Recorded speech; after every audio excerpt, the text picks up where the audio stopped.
Boa tarde, alunos do 7º ano da Escola MJ. Espero que esteja tudo bem com vocês. Hoje nós vamos falar sobre estudo de triângulos. Vamos rever algumas coisas que nós já vimos nas aulas anteriores. Também vamos falar sobre algo novo. Tá? Esta aula de hoje é referente ao dia 11, em relação a conteúdo, e o dia 13, que eu vou passar uma atividade onde vocês vão ter que construir algo, né? E então essa aula vai valer também para o dia 13, ok? A primeira coisa que vamos fazer é escrever o cabeçalho, né? E não esquecer que nós temos que fazer anotações sobre essa aula, né? Esse caderno, quando solicitado, nós vamos olhar se você anotou algo, se você escreveu algo sobre esta aula, ok? Então nós vamos falar sobre triângulos, estudo dos triângulos, as suas características, propriedades. Então, olha só, você já viu alguma ponte com a estrutura mostrada no desenho abaixo? Então, esta ponte aqui, olha, nós vemos que a estrutura é somente um pilar, né? Na vertical, ok? Vamos ver como é que procede aqui. E após alguns abalos, né, acabou caindo essa estrutura. Essa é uma das razões pelas quais os engenheiros não utilizam esse tipo de estrutura. O que será que eles fizeram para minimizar esse problema? Então, essa estrutura em pontes, com pilares assim, né, os engenheiros já não usam por conta, depois de algumas trepidações, ela acaba não existindo a estrutura. Okay? Vamos ver o que foi que eles fizeram para minimizar esse problema. Efetuando as propriedades geométricas e físicas dos polígonos, os engenheiros descobriram que, com exceção da estrutura triangular, todas as outras estruturas poligonais não têm rigidez. Quadrilátero, pentágono e etc. são deformados. Então, eles estão dizendo aqui que o triângulo é que tem a estrutura mais rígida, se nós olharmos para os polígonos, tá bom? Quanto mais sólida for a estrutura, mais rígida ela é. 3 lados determinam um triângulo, porém um polígono de 4 lados não fica determinado apenas pelos seus lados. Pode ser um quadrado, um losango, por exemplo. E essa é a comparação entre essas figuras. Já foi dito que o triângulo, questão dos 3 lados, né, é a mínima forma que eu posso construir um polígono, né, com 3 lados. 2 lados não tem como. Então, o mais rígido mesmo é o triângulo. Tá? A estrutura triangular requer o uso de menos material, assim o custo da obra será menor. Observe 2 aplicações de estruturas triangulares na engenharia. Olha só. Então, aqui nós temos aqui um exemplo, uma ponte que tem as estruturas em forma de triângulo. Okay? Assim como essa, olha só, né? Somente é uma estrutura pequena, mas, por ser em forma de triângulo, é a melhor forma de fazer essa estrutura para que ela venha a ser rígida, para que ela venha a ser forte, né? Uma estrutura bem forte. Ok? Então, nós vamos agora ver as propriedades do triângulo, tá bom? Olha só, vamos ligar os 3 pontos abaixo. Vou ligar aqui do A para o B, e do B para o C, assim como o A também ficará ligado a esse triângulo. E então, pode-se afirmar que A, B e C são colineares? A, B e C não são colineares? Primeiro, né, nós temos que saber que para que os pontos sejam colineares, eles têm que pertencer à mesma reta. E é o que não acontece aqui, tá? Nesse triângulo. Por quê? Esse segmento AB, ele finda aqui no vértice B. Então, eles não possuem, né, não pertencem à mesma reta, são segmentos diferentes. Eu tenho o segmento AB, segmento AC, né, que parte do ponto A até o ponto C, e o segmento BC, que parte do ponto B até o C. Então, são 3 segmentos de retas diferentes, eles não pertencem à mesma reta. Então, eles não são colineares, ok? Olha, como nós vimos agora na resposta. Como você classificaria essa curva? Poligonal côncava ou poligonal fechada convexa? Tá? Nós já vimos, nas aulas anteriores, nós falamos sobre o que seria côncavo e convexo. Bom, e aqui eu observo que é uma linha poligonal fechada convexa, ou seja, que não tem aquela abertura, aquela entrada, para que quando eu traçar um segmento dentro desse polígono, né, o segmento vai estar todo dentro dele, não vai ter nenhuma parte de fora, né? Mas quando aqueles polígonos têm uma entrada, aí não, aí acontece de ficar uma parte do segmento do lado de fora. Tá? Então, uma linha, né, uma curva poligonal fechada convexa. Ok, olha só. Então, você acabou de definir triângulo. Dados 3 pontos não colineares, ou seja, não pertencentes à mesma reta, chama-se triângulo ABC a linha poligonal fechada formada pela união dos segmentos de reta AB, AC e BC, e representa-se por essa figurinha do triângulo ABC. Como eu falei, os lados do triângulo eles são representados por segmentos, chamados de segmentos. Tá? E é uma curva fechada, né? Uma linha poligonal fechada, formada pela união desses segmentos. Então, esta é a definição do que seria um triângulo. Tá? Então, vamos observar os principais elementos, né, de um triângulo. Eu tenho os chamados vértices, que nós já falamos que esses vértices são aquelas quinas, as pontas de uma figura. Isso é chamado de vértice, é o encontro dos lados, das arestas, tá? E eu tenho 3 vértices, né? Como eu tenho 3 ângulos, eu vou ter 3 vértices. Vértice A, o B e o vértice C. São os 3 vértices do triângulo, tá? E para cada vértice eu tenho também um ângulo, ok? Então, aqui nesses ângulos, que é a abertura, né, de 2 semirretas, formada por 2 semirretas, eu tenho o ângulo B, o ângulo C e o ângulo A. Eu coloco esse chapéuzinho em cima da letra do vértice onde há esse ângulo, tá? São os ângulos internos do triângulo ABC. Então, para cada vértice, eu coloco a sua letra e um chapéuzinho para representar que ali é o ângulo, tá? O ângulo ali interior de um triângulo, tá? Interno de um triângulo. Ok. E eu também tenho os lados, né? Os lados são o A, B e C, são os lados do triângulo, que são os segmentos, tá bom? Olha só, esse lado A é o segmento que parte do ponto B até o ponto C. Este é o lado A. Quem é o lado B? É o segmento que parte do ponto A até o ponto B. E quem é o lado C? Né? É o que? O segmento que parte do ponto A até o ponto B. É o lado. Ok? Bacana. Então, nós já vimos que nós temos no triângulo os vértices, os ângulos e os lados. Esses são os elementos do triângulo. Ok? Beleza. Agora, nós vamos classificar esses triângulos. Nós temos 2 tipos de classificações. Temos o triângulo que tem uma classificação que é quanto ao lado do triângulo, aos lados do triângulo, e quanto aos ângulos. Então, vamos ver a classificação quanto aos lados de um triângulo. Olha só. Aqui diz assim, quando eu tenho 2 lados quaisquer que não são congruentes, eu chamo esse triângulo de escaleno. Na verdade, os 3 lados não são iguais, tá bom? Então, a definição melhor, né, o que define melhor o triângulo escaleno, quando os 3 lados são diferentes, tá bom? Não são congruentes. E quando 2 lados são iguais, ou são congruentes, né, como nós falamos, eu chamo o triângulo de isósceles, tá bom? Então, todos os lados diferentes um do outro, eu chamo de escaleno. Né? Quando 2 lados são iguais, eu chamo de isósceles.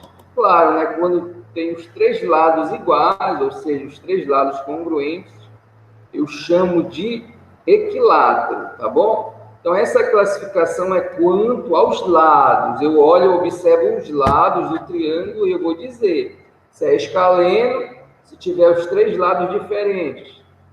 Se tiver dois lados iguais, eu chamo de isósceles. E se tiver os três lados iguais, eu chamo de equiláteros. Ok? Tranquilo, né? Eu tenho também a classificação quanto aos ângulos. Então, já não vou olhar mais para o lado, mas sim para os ângulos que estão dentro ali, internamente ao triângulo, tá? Assim, quando os três ângulos são agudos, eu chamo de acutângulo, né? Lembrando que para que um ângulo seja agudo, ele tem que ser menor que 90 graus e maior que 0 grau também, né? Então, todo ângulo que é menor que 90 graus e maior que 0 grau, eu chamo de acutângulo, ok? Mas eu tenho que ter os três ângulos com medidas menores que 90 graus. E quando o triângulo ele tem um ângulo reto, que é um ângulo de 90 graus, né? O ângulo reto é um ângulo que é igual a 90 graus, ok? Eu vou chamar esse triângulo de retângulo, por conta desse ângulo reto, né? Daí vem o retângulo, que é o triângulo que tem um ângulo reto. E, para encerrar, eu tenho um triângulo chamado obtusângulo. O que acontece? Ele tem um ângulo obtuso. E o que é um ângulo obtuso? São ângulos maiores que 90 graus e menores que 180 graus. Então, toda vez que eu tenho um triângulo que tem esse ângulo maior que 90 e menor que 180, eu chamo esse triângulo de obtuso, ok? Então, são essas três classificações, né? Esses três tipos, quanto aos ângulos, tá? Eu estou olhando somente para os ângulos. Quando os três são menores que 90 graus, acutângulo.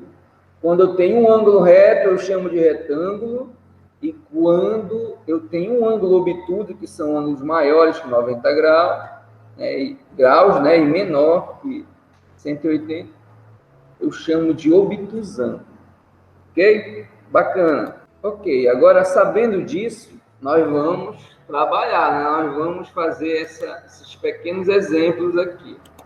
Olha só como acontece, galera. Eu quero classificar esses triângulos tanto, né, quanto aos lados e também vou classificar quanto aos ângulos, tá bom? Ou quanto ao ângulo que está dentro desse triângulo, internamente. Ok? Então, quando eu olho para a letra A, eu tenho um lado que mede, eu vou classificar primeiro quanto aos lados, tá bom?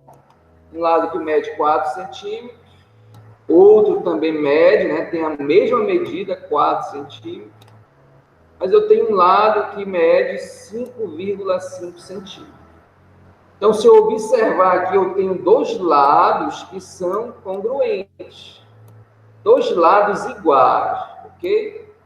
Toda vez que isso acontece, eu sei que ele tem um nome. Esse nome é isósceles, tá bom? Quando o triângulo tem dois lados iguais, com as mesmas medidas, eu chamo esse triângulo de isósceles. Tá bom?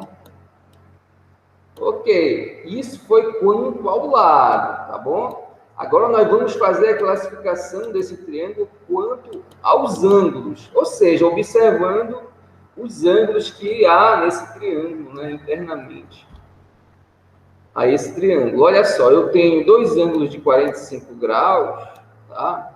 Aí eu vejo que são ângulos menores que 90 graus. Eu poderia me confundir e dizer, é um acutângulo. Não. Para ser acutângulo, eu tenho que ter três ângulos menores que 90. Mas toda vez que eu vejo um triângulo que tem, né, esse formato aqui dentro, essa caixinha, né, esse quadrado com essa bolinha aqui, isso representa um ângulo de 90 graus, tá bom? Representa o ângulo reto.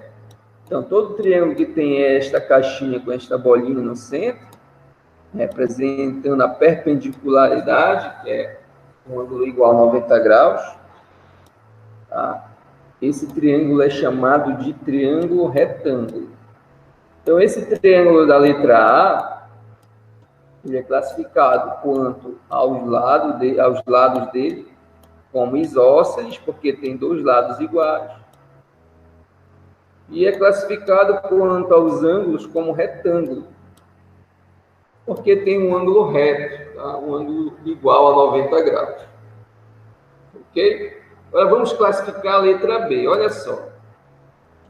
Vamos primeiro quanto aos lados. Olha para um lado, 3,5 centímetros.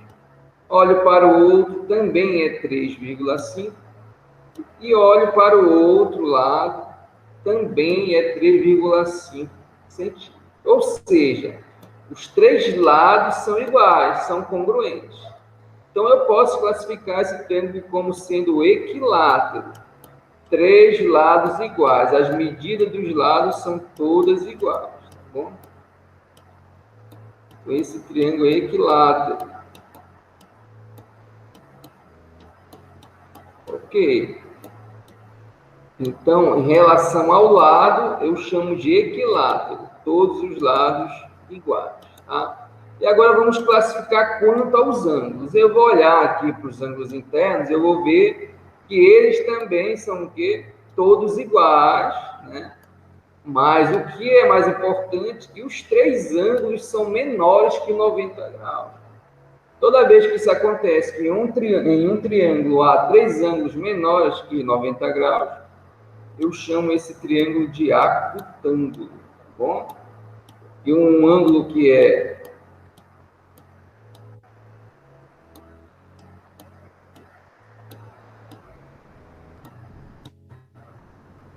porque um triângulo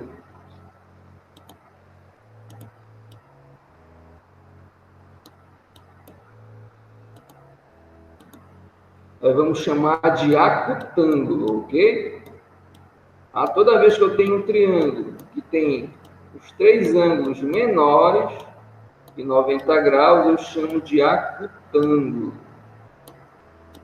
Bom, esse é o nome do triângulo que tem os três ângulos menores que 90 graus. Ok? Bacana. Vamos classificar mais dois desses? Olha só, muito fácil isso, né? Eu olho para os lados, eu vejo que tem os três lados desse triângulo são diferentes. Um é de 4, outro 3 e outro 6. Então, logo eu chamo esse triângulo de escaleno. Olha só como é fácil, tá? Depois que nós pegamos o jeito, vai ficando muito fácil mesmo, tá? Então, esse triângulo ele é chamado de escaleno porque os três ângulos, os três lados, né? Olha só, os três lados são diferentes. Isso é em relação ao lado. Agora, vamos olhar para os ângulos, tá? Uma coisa, observei aqui que há um ângulo maior que 90 graus e menor, tá? Menor que 180. Esse ângulo é chamado de obtuso. Todo triângulo que tem um ângulo que é maior que 90 e menor que 180 é chamado de obtusângulo, tá bom? Por conta do ângulo obtuso, do ângulo maior que 90 graus e menor que 180 graus. Então, o nome desse carinha é obtusângulo, tá? Por conta do ângulo obtuso que há nele. É muito fácil, fica muito fácil de classificar. Nós vamos para a letra D fazer essa classificação também, primeiramente, quanto aos lados. Olha só como é fácil. Eu vejo que um lado mede 4, o outro também, e um mede 7. Ou seja, tem dois lados iguais. Fica muito fácil. Se tem dois lados iguais, o nome dele é isósceles.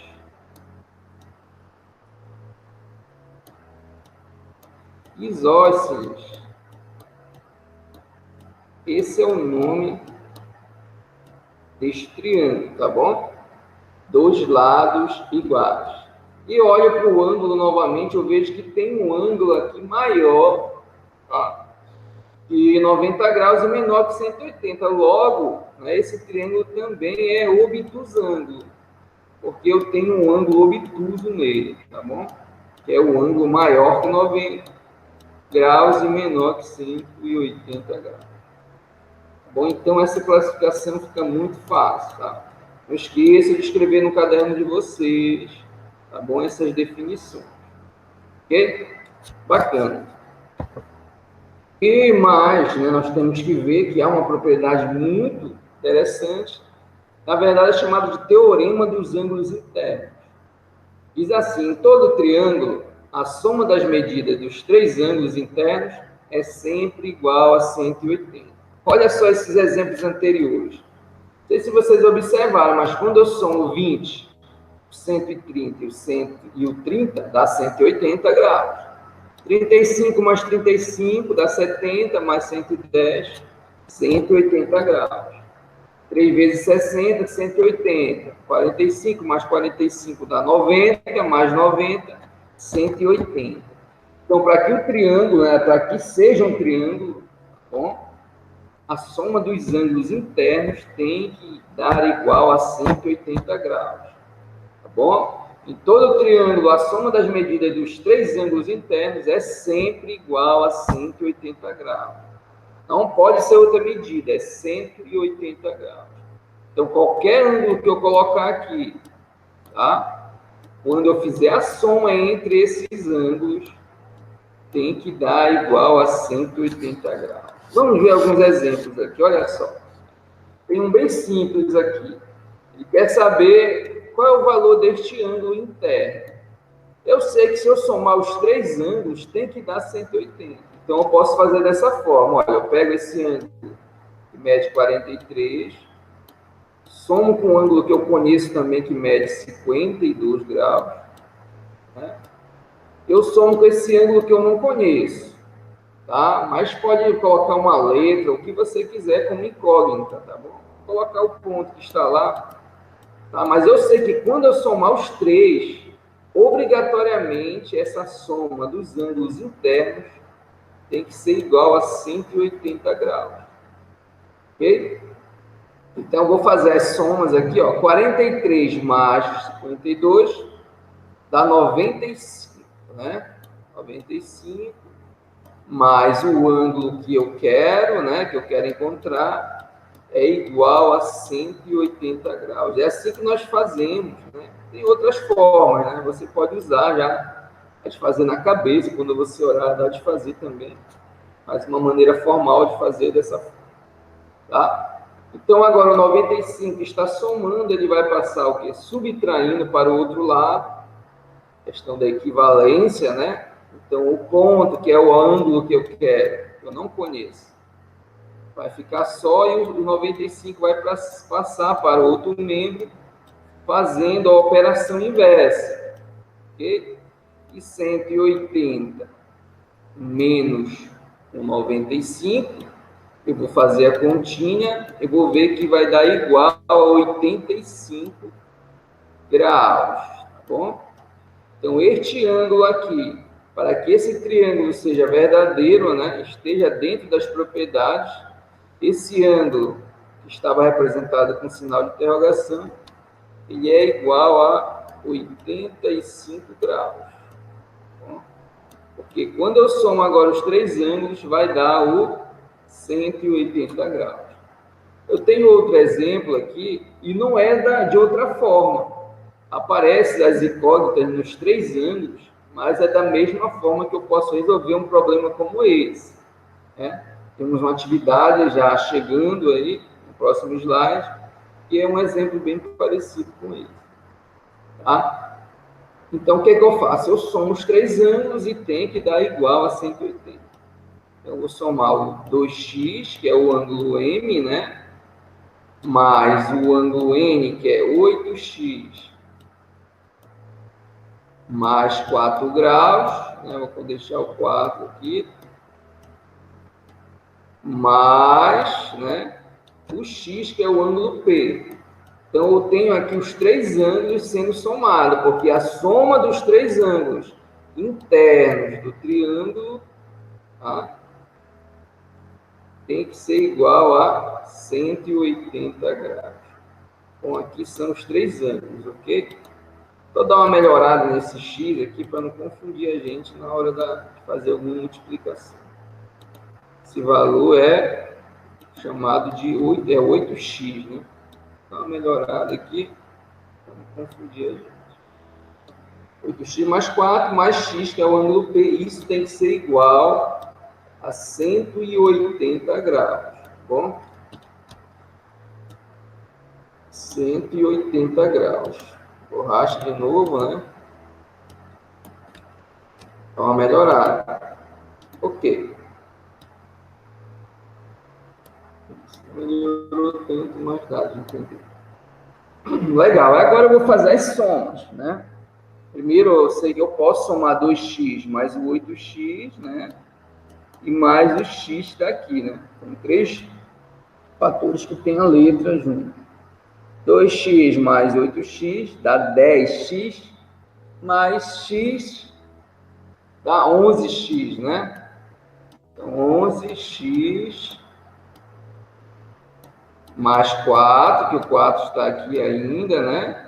Eu somei 2x mais o 8x, e mais o x deu 11x. Mais 4 tem que ser igual a 180 graus. Ok? E agora eu deixo número com número, letra, né? Sozinho aqui, o 11x vai ficar aqui. E o 4 que estava somando, ele vai passar para o outro lado, fazendo a operação inversa. Então, vai ficar 180 menos 4. Ok? Então, esse 11x vai ser igual a 176. Ok? E logo, esse 11 que está multiplicando o x, ele vai passar fazendo a operação inversa, que é a divisão. Ele vai passar para o outro meio, fazendo a operação inversa da multiplicação, que é a divisão. E eu vou fazer essa conta. Quanto é 176 dividido para 11? Aí você vai lá, faz a continha, você vai ver que vai dar o 16. Né? Então, o valor de x nessa questão é 16 graus. Ok? Então, quando você... Tá, 16 graus aqui, tá? Quando você substituir o valor aqui no x, você vai ver que o ângulo M, olha só, que era igual a 2 vezes o x. Aí eu vou pegar o que? Substituir no lugar do x, colocar o 16. Então, o ângulo M vai ser, o ângulo M vai ser 2 vezes 16, que é igual a 32 graus. Então, o ângulo M eu já sei que é 32 graus. Tá? E agora, no ângulo M, eu vou fazer o quê?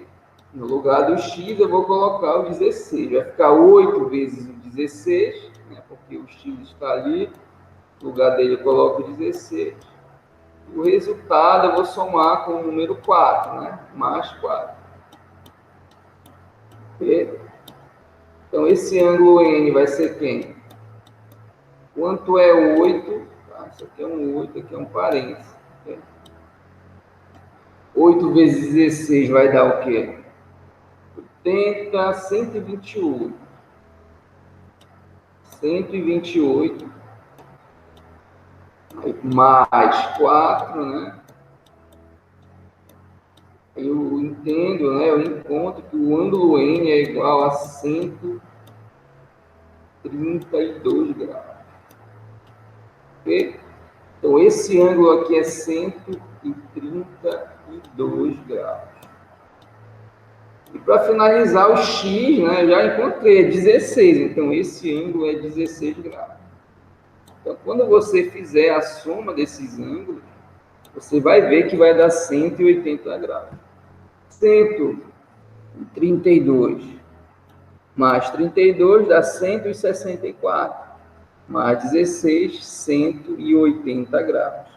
Tá? Então, é assim que a gente usa o teorema dos ângulos internos, que a soma dos ângulos internos é igual a 180 graus.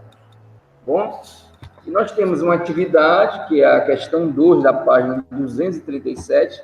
Vocês vão resolver essa atividade no caderno de vocês, tá bom? Essa atividade tem tudo a ver com esses exemplos aqui que nós passamos agora há pouco. Ok? E claro, né, como eu falei, essa atividade aqui, que eu vou passar para vocês, ela vai substituir a aula no dia 13, tá? Sexta-feira, que é hoje. E essa substituição vem porque é uma uma atividade que vai haver uma construção, então vai levar um pouco de tempo, ok? Então vocês vão ter que fazer o quê? Uma confecção de uma ponte com uma estrutura triangular, comprovando a rigidez do triângulo. Nós falamos no começo da aula que a melhor forma, a melhor estrutura, né, é a mais rígida, é aquela que é feita de modo triangular. Bom, então você vai poder usar qualquer tipo de material para fazer essa ponte. Tem vários tipos de materiais, se a gente procurar na internet. Pode ser com palito de fósforo, com palito de dente, palito de picolé, pode ser com massinha. Então você vai, né, escolher papelão do jeito que você quiser fazer. O material você escolhe, tá? Mas tem que estar em estruturas triangulares. E não precisa ser muito grande. 30 centímetros, 40 centímetros já está bom, já é uma ponte bem legal. Quem terminar pode mandar foto para mim no WhatsApp, ou quando normalizar tudo, a gente pode conversar uma maneira de entregar esse trabalho, tá? Então, essa é a aula de hoje, galera. Que Deus abençoe vocês. Não esqueça, escreva no caderno todas as definições, as atividades, tá? E façam, ok? Até mais, Deus abençoe, fique com Deus.